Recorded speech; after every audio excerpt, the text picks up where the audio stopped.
Hi guys! First unboxing natin dito sa ating page. Ito mga Mi is very useful ito para sa ating mga mami, lalo na ngayon na pasokan na. So, open na natin to. Ito yung panglinis ng tumbler straw. So, dalawa po siyang klase. Isa yung parang makapal at isa yung parang sa manipis na straw. So, let's open it. Ang binili ko to is mahaba.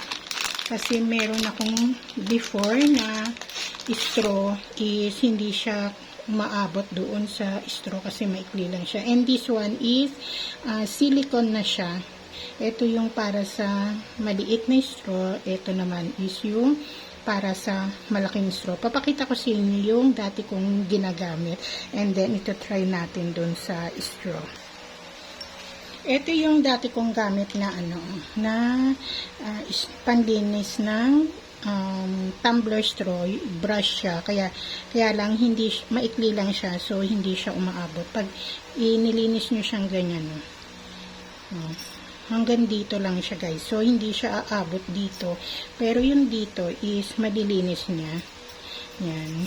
Pero yung dito is katulad niyan. Hanggang dito lang siya. So, paano naman yung dito sa taas? So, ito is silicone siya. So, pag ginanyan mo siya dito. Yan. Diba? Kasyang-kasya siya hanggang dun sa dulo. So, diba? Pag sukatin natin siya, yan, di ba? Kasyang-kasya siya. Meron pa siyang space dito. And same with here. So, ito siya kung gagamitin mo kung malaki yung straw. And then naman ito yung para sa mga maliliit na straw or sa ating mga tumbler. Ito is stainless straw na gamit ng anak ko para sa kanyang tumbler. So, guys, ilalagay ko na lang yung link sa comment section kung saan ko to siya nabili. Baka sakaling makatulong sa inyong mga Mi para sa paglilinis ng tumbler ng ating mga anak. So, yun lang guys. Thank you. And please share na lang para maraming